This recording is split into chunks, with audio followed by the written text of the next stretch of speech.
முடி கொட்டுவதை தவிர்ப்பதற்கு நம்ம இப்போ ஒரு எண்ணெய் செய்ய போகிறோம். அங்கே தேவையான பொருட்கள் பார்ப்போம். 250 கிராம் தேங்காய் எண்ணெய், 50 கிராம் விளக்கெண்ணெய். இப்போ நான் சோத்துக்கத்தாழையை எடுத்து நான் வெந்தயத்தை உள்ளே வச்சு ஒரு 4 மணி நேரம் ஊற வச்சுருக்கேன். அதே மாதிரி தான் கருஞ்சீரகத்தை சோத்துக்கத்தாழையில் ஊற வச்சுருக்கேன். இப்போ அதை ரெண்டையும் நம்ம எண்ணெயில் காய்ச்ச போகிறோம். இப்போ இந்த சோத்துக்கத்தாழை இருக்கலப்பா, இந்த சதையை பூரா அப்படியே ஒரு ஸ்பூனை வச்சு அப்படியே நம்ம ஃபுல்லாக எடுக்கணும். இதை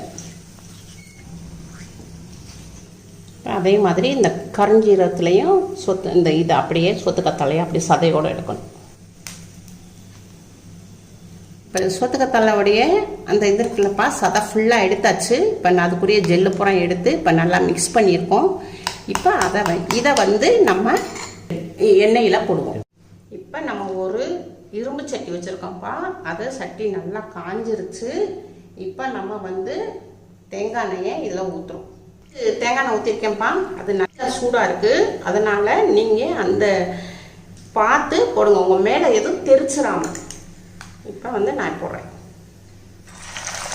நல்லா எண்ணெய் சூடானதும் நீங்கள் கேஸ் ஆஃப் பண்ணிடுங்க. ஏன்னா அந்த சூட்லேயே நம்மளுக்கு வெந்தால் போதும்.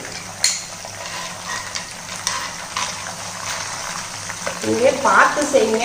ரொம்ப எண்ணெய் சூடாக இருக்கிறதுனால இது போடும்போது டப்புன்னு கொஞ்சம் தெரிக்கும். இது இரும்பு கடாய்ப்பா, இரும்பு கடாயினால அந்த சூட்டில் தான் வேகுது. நான் கேஸ் ஆஃப் பண்ணிட்டேன். அப்போ உங்கள் மேலே தெரிக்காமல் இருக்கிறதுக்கு தான் இப்படி ஒரு தட்டை வச்சு இப்படி மூடிக்கணும். இப்போ இது விளக்கெண்ணெய். இந்த விளக்கெண்ணையும் இதில் ஊற்றிடுவோம். இப்போ விளக்கெண்ணெய் ஊற்றினோடனையும் இப்படி நல்லா பொங்கி வந்திருக்குப்பா. ஆனால் கேஸ் ஆஃபில் தான் இருக்குது. இந்த கடாயோடைய சூட்டில் தான் இப்போ வெந்துக்கிட்டு இருக்கு. இப்போ இதோட முடிஞ்சிருச்சு. நீங்கள் இதை நல்லா ஆற விட்டு நைட்டோ பகலோ நீங்கள் எப்போ காய்ச்சுறீங்களோ ஒரு நாள் ஆற விட்டு அப்படியே நீங்கள் நிறுத்து அப்படியே ஒரு பாட்டில் எடுத்து வச்சுக்கோங்க.